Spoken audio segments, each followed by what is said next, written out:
Hello, everybody, and welcome back to The Chosen Aftershow. This is Season 2, Episode 3 recap. The Chosen Aftershow is everybody's favorite internet-based talk show where we go and review episodes of The Chosen, a free show that you can watch online about Jesus and his ministry. My name is Lance Marshall. I'm one of the pastors at the First United Methodist Church in downtown Fort Worth, and I am here with my good friend, my TV connoisseur, my fellow sower of the seeds, Reverend Dr. Zheyna Gurina-Rodriguez. Zheyna, it is so good to be back with you. So good to talk. We got a chance to watch back earlier this week the first episode of The Chosen, which was just broadcast. How did it feel watching it again after all this time away? Oh, I feel like I'm watching it over and over again, here and there and here and there. It's good, it's good. You see the consistency of characters and how they develop, and like little details fall in place. Like, oh, I missed that, but that's, yeah. So it's fun, it's fun. I'm spending the whole month watching The Chosen. We broadcast these episodes on Tuesdays at 8 p.m. They're live. We watch with you live. But then they're available on demand after that. So if you haven't watched previous episodes, go back and grab them. You can jump in at any time. All right, well, it is time for us to recap Season 2, Episode 3. The title of the episode is Matthew 4:24, and we're going to begin with an episode recap. This episode opens on a long line of people waiting to encounter Jesus and receive healing. The disciples busy themselves trying to manage the logistics of Jesus' ministry, which is complicated by the fact that they don't really understand what's going on. They reflect that they still don't totally know what it is that they're a part of. They are convinced that Jesus is the Messiah, but what does that mean? And what does it mean for them? Their visions of the Messiah before meeting Jesus were varied, and they're realizing that Jesus is not what they expected. They do realize that Jesus does not seem to need them to be holy. Rather, he's come because they can't be holy without him. Hang on to that thought. Their conversations are dominated by Jesus' incredible healing ministry, and Thomas can't help but ask why it is that James the Lesser, one of the other disciples, who suffers from a form of paralysis, has not yet been healed. James has complicated feelings. In fact, he hasn't even asked to be healed. Doesn't feel right to ask, he says, and he's afraid that doing so might make Jesus change his mind about him. I'm pretty sure he knows your situation, Thomas says. All of a sudden, Jesus' mama joins the party just in time to meet everybody and to help make dinner. They talk around the campfire, sharing personal stories, their feelings, and their burdens. There's also some deep divisions revealed in their conversation. At the heart of the matter is the continued sense of betrayal some of the other feel towards Matthew regarding his participation in the Roman exploitation and his previous work as a tax collector. In the midst of this argument, John points out that Simon had plotted treachery against him and his brother, so he's not innocent either. The root behind all this is suffering and togetherness, identity, and the concepts of the faithfulness of God. As tempers reach their peak, an exhausted Jesus walks into camp, barely able to put one foot in front of the other. As he approaches his tent, his breathing is labored and shallow. The others are frozen, but his mother comes over to help him wash his feet and prepare for bed. He thanks her and, exhausted, recites his evening prayers while laying down before the screen fades to black. Season 2, Episode 3. Zheyna, when you reflect back on this episode, what's the first thing that comes to mind? What sticks out? It's the confused disciple. Yeah. We got a lot of that in this episode. I know, and I like the phrase, like, what is happening? Does anyone know what's happening? What are we a part of? Yeah. And then I think it was Mary that said, is it wrong to say? Is it wrong to say? I don't know. Yeah, I don't know. And I just resonated with that. I'm like, how many times in our own paths of discipleship, we don't know what's going on. Yeah. And truly, it's not wrong to say, we don't know. And then later on, you may reflect and see how God was working in and out and around. Yeah. But so that I really resonated with that, how they were watching Jesus, supporting him, they're kind of shuffling the people, whatever, doing some kind of a hospitality, whatever thing they were doing. But at the same time, no clue how it fits into the bigger picture, what's going on. I don't know. Yeah, one of the things that can happen a lot in our own encountering of Scripture is that we can have this really formed Christian theology. Jesus is the second part of the Trinity, Father, Son, Holy Spirit. We can see all this action with the knowledge of the crucifixion and the resurrection yet to come. And then we can just kind of impart all of that knowledge onto the disciples in the midst of the narrative story. And that's not what the Gospels give us at all. One of the things that we have to talk about when we're teaching people how to read the Gospels is realize that part of the journey is people coming to know who Jesus is.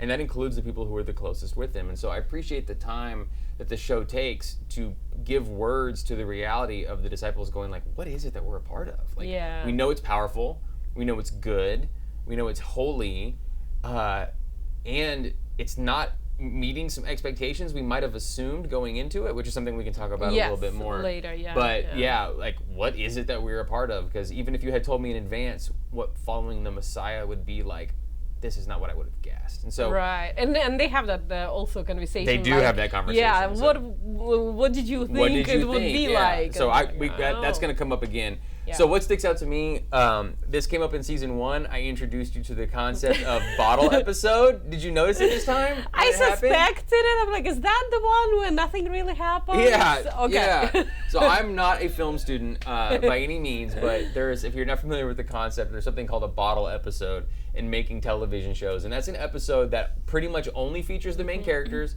doesn't have a lot of extras, and doesn't have any additional sets. It's just set in one location, just in a room. And so the Seinfeld episode of them just walking around the parking garage would be a perfect example of that. And so it's a mechanism to help shows become affordable. It's a way for them to try to move the narrative forward and save some money, and it's powerful. But included in this bottle episode, again, not a film student, but did you notice the opening scene and what was unique about it? No idea. It was a 14-minute shot with no cuts. It was an opening 14-minute shot starting, going down the line, and then the conversation between Philip and Matthew, and then them walking back, and then it was swirling around their entire conversation, but there was never a cut. It was just people coming in and coming out. So in a 30-minute episode, the first 14 minutes is one shot. And so that's a really intentional choice made by the filmmakers. And additionally, it was intentional because they were doing it at something, even really, this is kind of late in the magic hour. The magic hour is that moment right before the sun goes down where the light is kind of long and it has a real beautiful yellow shot color to it. You'll notice when you watch TV or movies that a ton of stuff is shot at that time of day because it looks so good. And so they're kind of shooting in that moment, and they're shooting as the sun going down, and it's one long, unbroken shot with all the ins and outs, and they can't miss it. So just wanted to point out, that was a really interesting filmmaking technique, and went into it. And you have to ask the question, why? Like, are they doing it just because they want to show off that they can? And maybe, that's a possibility, maybe they just wanted to show off some high stakes, complicated filmmaking. Yeah. Well, what I realized, the first time I watched it, I just kind of caught myself going, wait, there's been no cuts. Like, I just noticing that they were doing it. And then the second time I watched it, I realized that the way that they were doing that scene, it was shifting focus, people coming in and out of the frame, they're tied up shots, they're longer shots, they're on walks, they're still, and what it made me feel was really uncentered. And it made me feel like there wasn't a center to low gravity, it wasn't clear what was happening next, you were just kind of in the middle of the mess. Is what they're visually communicating in the way they shot that scene. And so I think that's also what was happening in the life of the disciples. They're not really rooted. Nothing's really clear. They don't know what's going to happen next. Yeah. It's all kind of swirling around them at once. And so if I bring anything to the table, it's a long life of watching a lot of television. Okay. So that's what I noticed. So that stuck out to me. I remember that was the bottle episode with the 14-minute uncut shot. So that's what I remember. All right. That's what stuck out to me the most. Thanks for teaching me something. Yeah, I guess. I'm not a qualified teacher. I just watch a lot of TV. So that's what came to my mind. So what about something surprising? One of the things we love is when the show brings something that we're not expecting from a show about Jesus. Or that we wouldn't have just immediately imagined would be in the episode. What's something that surprised you? It is Jesus' interaction with his mom. Yeah. Because in the Gospels it's so dry. Like we have the birth, and Woman, what does this have to do with, Yeah.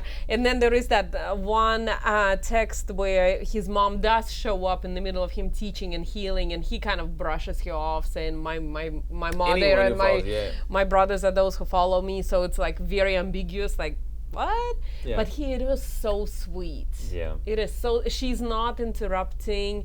She's joining the disciples. She does go and check on him. When they ask her, what it's like to be a mom of Jesus. Yeah.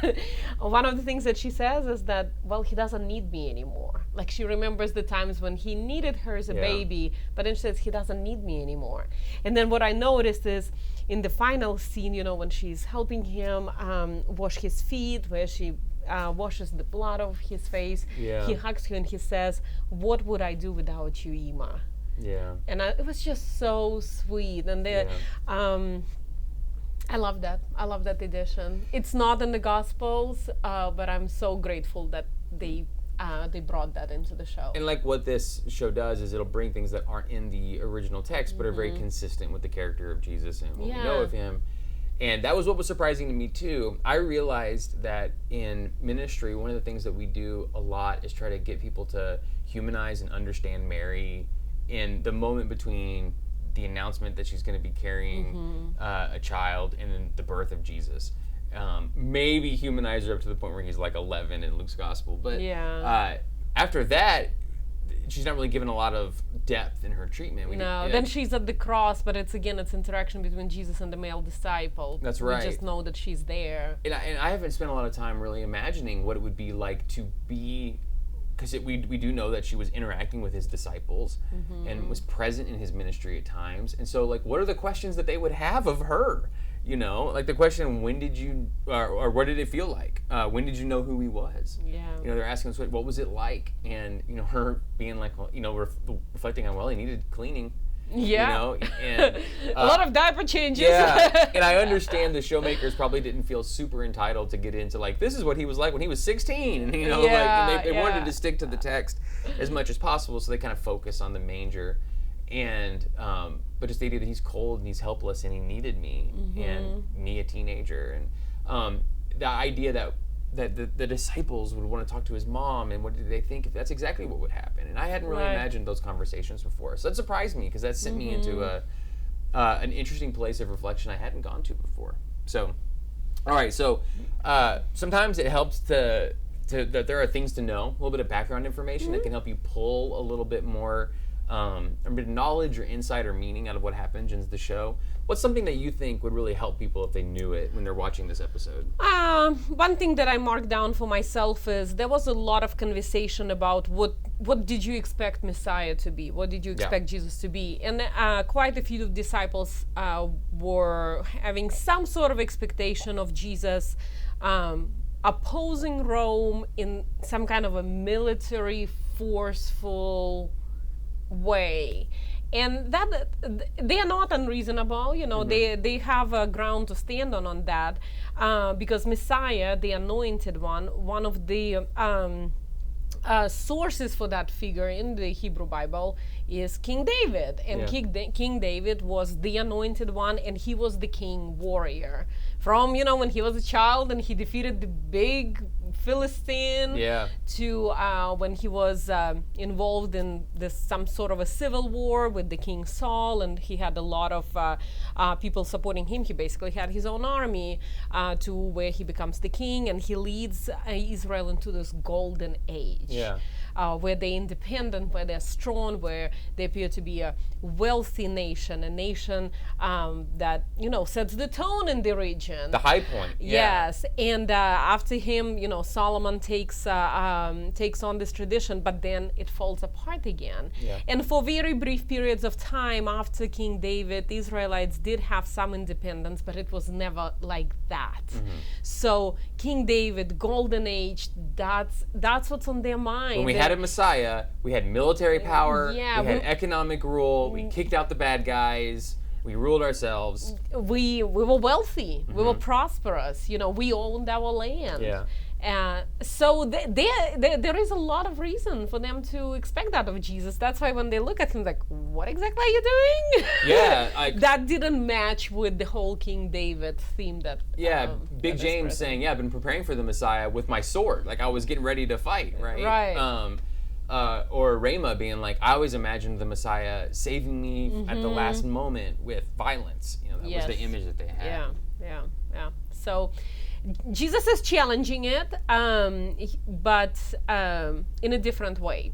So he's not fighting the Romans, but what he's doing is he's showing that your oppressors are taking stuff from you. They're taking your livelihood from you. They're causing hunger. They're causing this way of living that's just not safe, not stable. But wherever Jesus shows up, he brings food, he heals people, he brings them their well-being back. Yeah. So he is negating the powers of the oppressors. Yeah. But it's just in a way that they did not expect. And it's unprecedented. Nobody else did it before him. Yeah, it's shocking. That's why they can connect the dots. So he is, in his way, fighting the effects of the Roman Empire. Yeah. One of the things that I think it's helpful to know, and this is a very small portion of the episode, but it begins with this conversation between Matthew and Philip, and Matthew's trying to learn more about Scripture and trying to better understand it and engage with the tradition of hearing Scripture and reading it and understanding it and thinking about it. And one of the things he says is, I'm trying to understand. And Philip says to him, the trying is the thing. The trying is the thing. Yeah, the trying is the thing, not the knowing is the thing. The trying is the thing.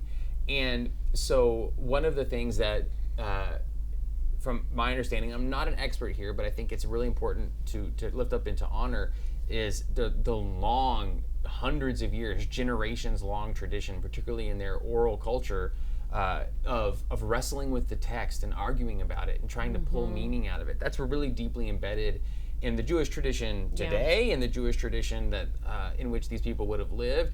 The idea of wrestling with the text and arguing about it to better pull out knowledge and pull out understanding, because the trying is the thing.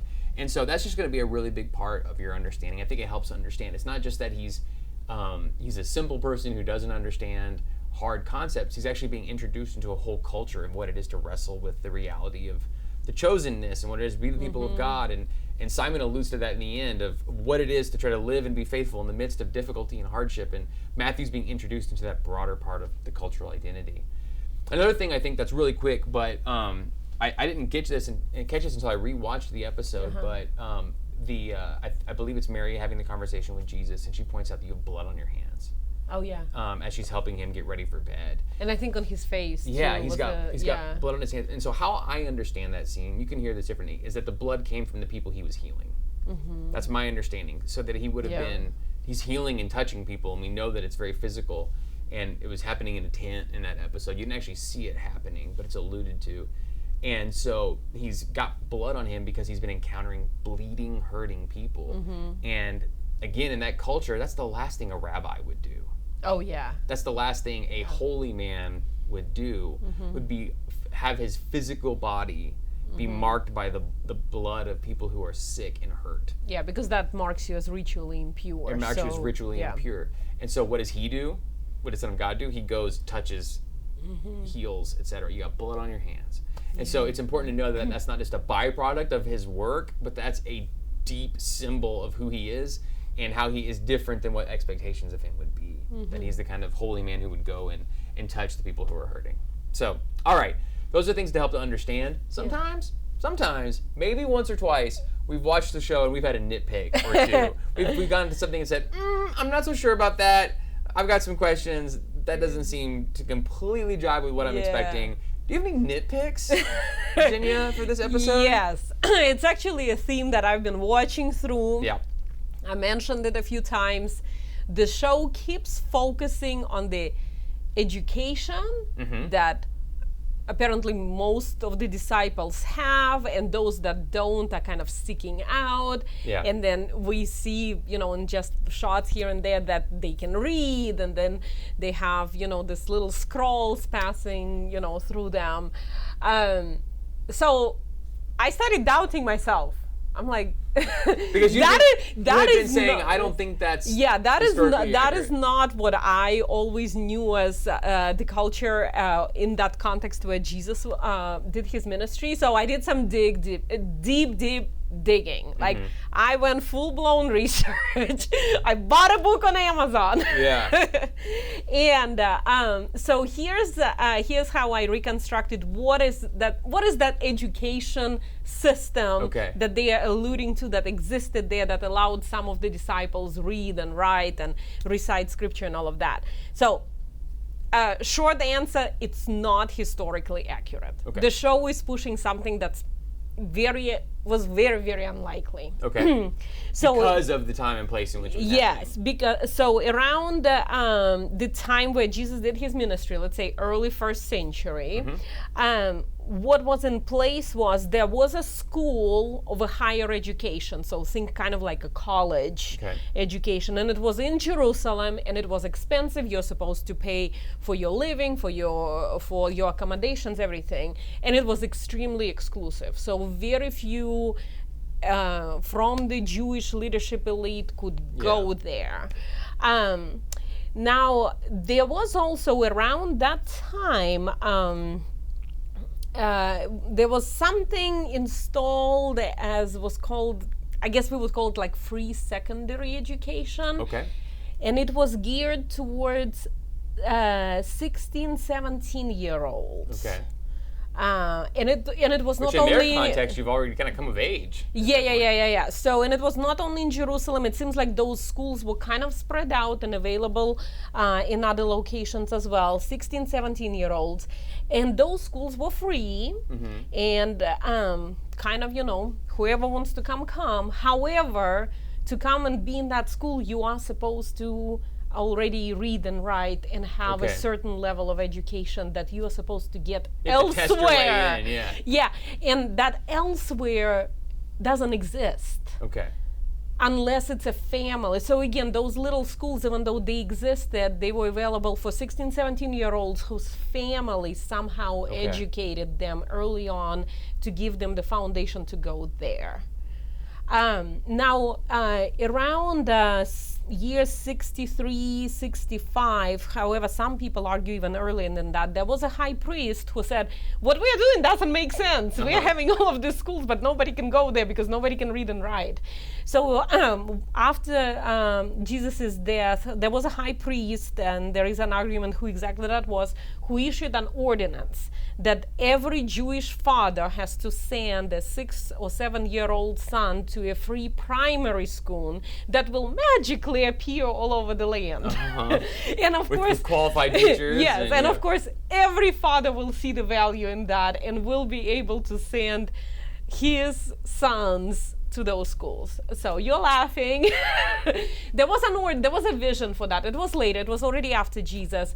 And what we see is, it took time for that to take place, and it did take place. Around the 3rd century, it was a well-established reality that the sons went to those primary schools, and then secondary schools were able now to pick them up.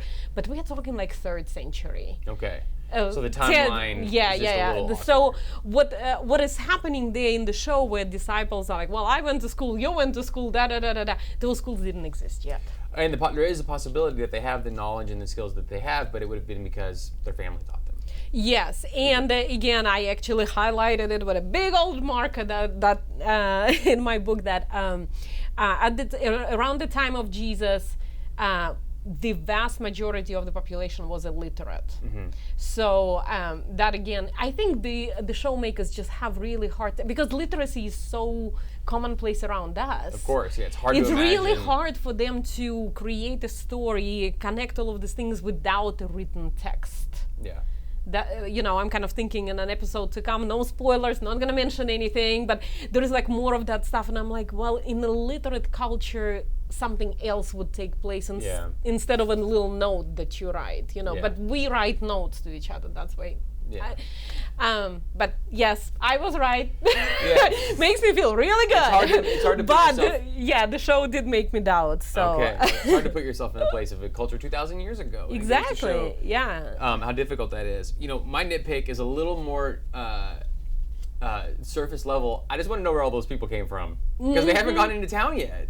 Yeah. So they've been walking. They just got there. They haven't gone into town, and there's a line of 60 people deep. And this is a rural area. How do you encounter that many people? Like that can happen inside of a city. But they're not in a metropolitan area. What's the mechanism? Is it word of mouth? How has it happened so quickly? Are they next to some kind of a village? How is everybody sick? Okay, so everybody was sick. That's a good point. That's a true. Yeah, because for us default is a well-being and healthy person. In the ancient world, no medicine, no hygiene. That's a good point. Everyone's got something. I actually chuckle every time disciples smile and they have this beautiful white teeth, and I'm like, nope.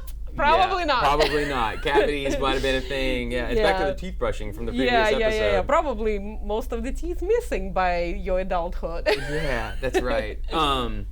Another thing, and this is just a little nitpick, and the show's actually, I think, honoring it in some ways, and so it's not a criticism, it's just something to point out.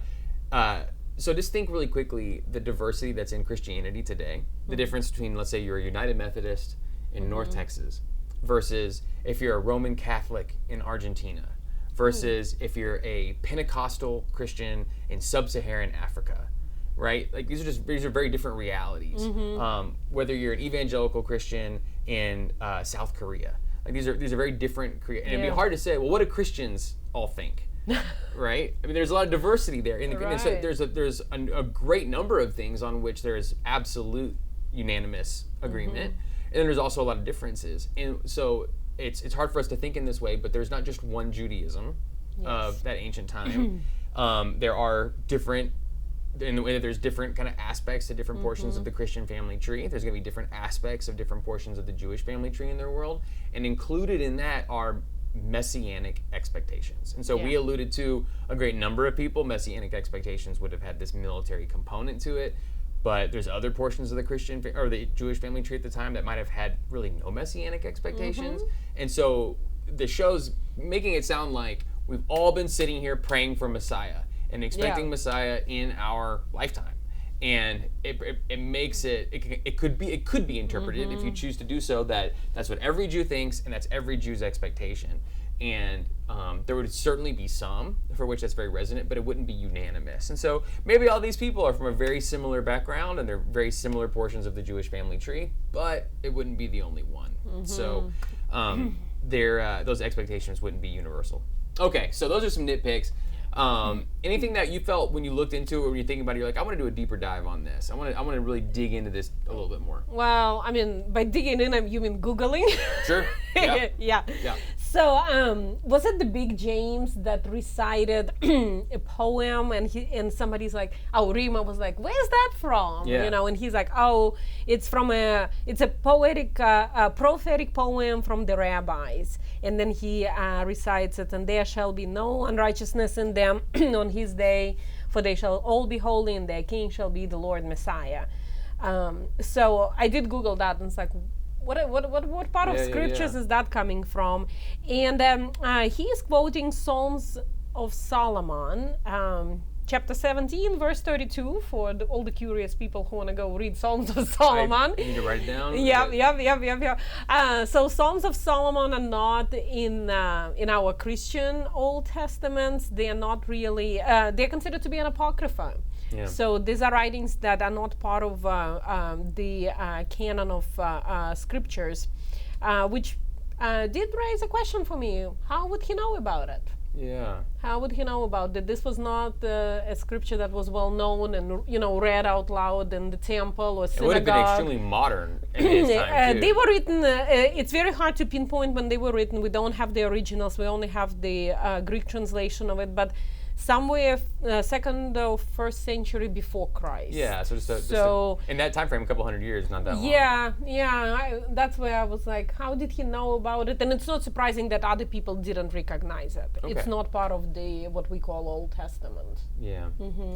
So for mine, the thing I really wanted to focus on was the reality of the Roman occupation, and I think it'd be really easy for someone who's just watching the show, kind of coming in straight and being like, man, it seems like it's like about Romans a lot. Like there just seems to be a huge deal. Like I think in a way, like why are they talking so much about it? Like it was just a historical fact. And you and I have both been really heavily influenced by a particular portion of scholarship in New Testament studies. We both happen to have a personal relationship with Dr. Warren Carter, who is a wonderful academic who helped really kind of bring this this perspective into dominance, and that is the idea that you can't read the Gospels with the reality of the Roman occupation in the background. Yeah. It needs to be in the forefront. That one of the most important things to help you understand what's happening when you read Scripture is to understand what's happening in the world that Jesus is occupying and the reality of the Roman occupation. That's the foreground. And so you have to understand why, for example, when Jesus is riding into town on a donkey for Palm Sunday, Right. and going into town and people are waving palm fronds.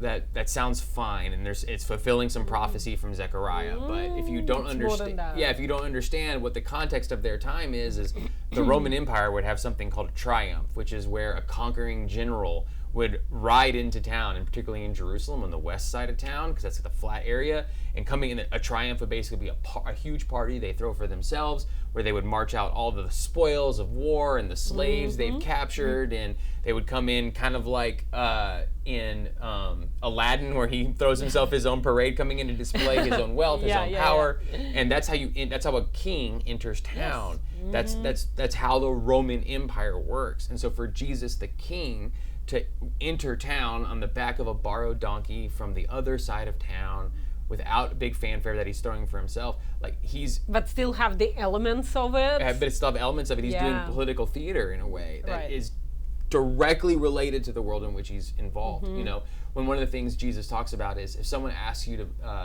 to walk a mile and carry their pack for a mile, well, carry it for 2. Yes. That in our context that sounds like kind of like lend people a hand, right? Right. But in his context, that's something the Roman Empire was allowed to do.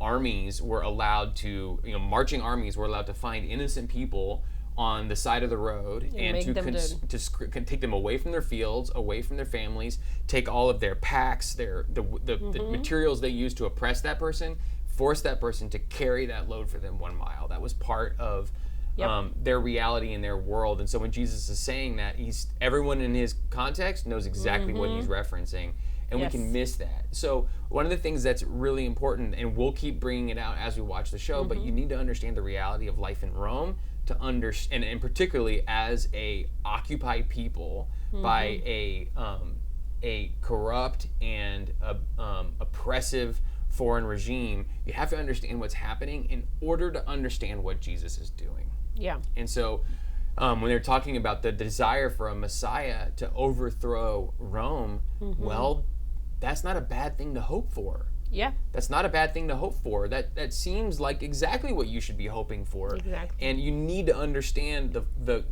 those expectations to understand why Jesus not filling them in the way they expect is so meaningful and so powerful. So it goes deeper than just the facts of it. So if you haven't had a chance to do so, learning more about the reality of life under the Roman Empire. So often in the Western world, when we study the Roman Empire, it's like, yeah, they went from here, and then they went from here, and they went from here, and this is when they were really big, and this is when they got smaller, and this is when they became Christian, and we kind of learn history in that way. And in order to read the Gospels, you need to understand what's the life of the people of Israel like. Yeah, because you get the other side of the story, the side of the oppressed. Yeah, like where did the money to build Rome come from, right? And how did they get that money? And what was so it's pretty key. So learning to put that in the foreground of understanding what's happening is very important. It's not a background thing. The reality of the text and the power of it and the good news of it becomes stronger the more that you do. Okay, that's study, that's research, but we're preachers.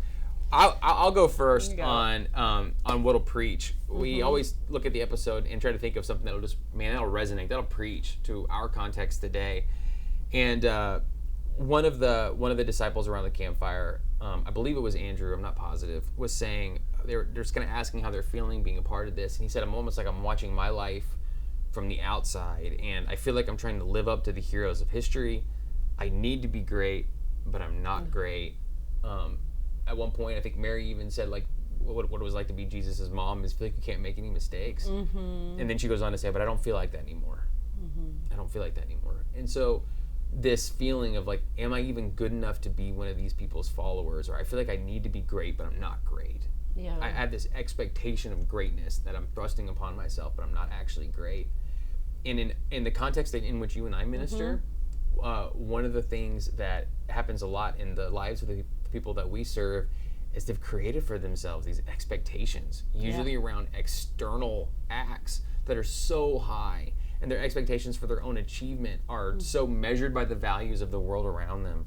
And they place on their own shoulders a really heavy weight, and they start doing it when they're very young. And so this perspective, he's just vocalizing something that I think a lot of us would vocalize if we were sitting around the campfire. I feel like I'm supposed to be great and trying to be like these heroes of faith.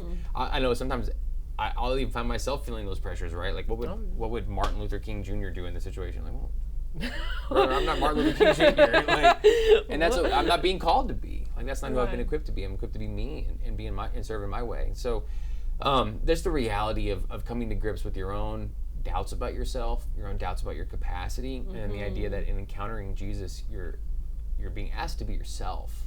To the fullest, not to be someone else. That breaches. Yeah. Give yourself as much grace as you give to others. Right? Yeah. Exactly right. That'll preach. What'll preach for you? So the whole episode is based on one verse. Mm-hmm. Yeah, but that's the title of the Matthew episode. 4:24. Yeah, Matthew they didn't beat around the bush at all. Yeah, so you're watching it on Tuesday. On Wednesday, we will, in our Grow Bible study, we will read one verse, Matthew 4:24. But very slowly, because it's an hour Bible study. So we gotta go. Oh no, we have actually a hard time keeping it to an hour. There is a lot to talk about. So what I was kind of holding on to is, Jesus is performing all of these healings for all of these people, and he's James, and he's not asking to be healed. Mm-hmm. And when he's kind of mumbling through the reasons why, they don't even make sense to him anymore. It's like, well, I mean, should I tell Jesus? What would he think about me would if he make me knew? leave? Yeah. If he knew, and then, that was like, well, he kind of knows, like we all noticed. And it just doesn't make sense. Yeah. So I would dig deeper, and we will do that in our conversation and grow. Is like, what do we pray about? What do we ask? Why we ask for something and we don't really pray for something else? How does prayer and our own faith go together? Yeah. So I was fascinated with that. Yeah, I was fascinated with that scene. One of the things we teach about, I lead a discipleship course called the Transformation Experience, and one of the things we try to help people understand is that Christ meets you where you actually are. This idea of being honest with Jesus about what you are and where you are and what you need. Because he kind of knows. And we're seeing that right there in James the Lesser. He hasn't yet. I'm sure he loves Jesus, believes in him, follows him, and maybe out of awe or whatever, but he just can't yet be honest with who he is and what he needs.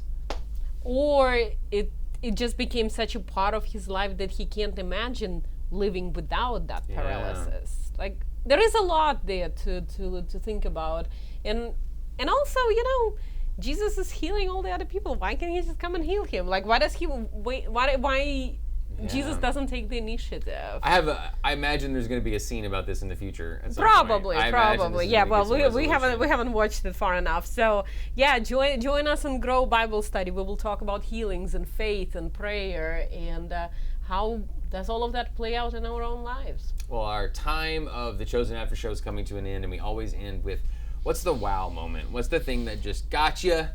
If you had the feels, what was it? What sticks with you as we close up? Okay, disciples get that heated argument. We're standing up, They're right? standing we're up. Mad. Yeah. Peter stood up first, then boom, boom, boom. Everybody stood up. Mad.